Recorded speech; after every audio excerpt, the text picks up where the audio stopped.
বাহারি সাজ, নানা অঙ্গভঙ্গি, বর্ণিল আয়োজন, বিশ্বের বিভিন্ন দেশের ঐতিহ্য ফুটিয়ে তোলার আসর বসেছে রাশিয়ার মস্কোতে।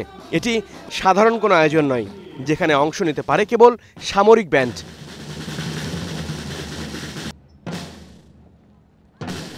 মস্কো রেড স্কোয়ারে ইন্টারন্যাশনাল মিলিটারি মিউজিক ফেস্টিভ্যাল শুরু হয়েছে গেল শুক্রবার। শুরুতেই নান্দনিক পরিবেশনায় মঞ্চ মাথায় আফ্রিকার দেশ ইথিওপিয়ার সামরিক ব্যান্ড।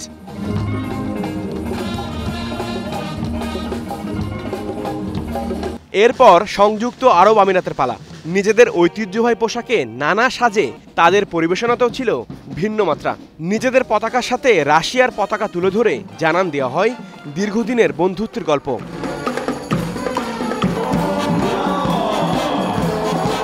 সবচেয়ে বড় চমক ছিল ইতালির।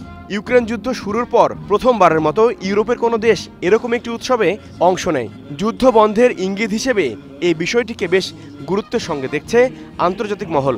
আফ্রিকার কিছু দেশ সহ এবার অংশ নেয় 10টি দেশের সামরিক ব্যান্ড।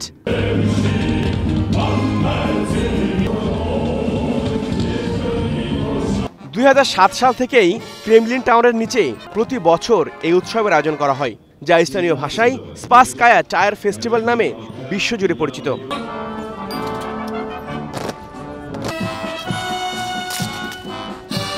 ঐতিহ্যবাহী এ জমজমার উৎসব চলবে 31 আগস্ট পর্যন্ত।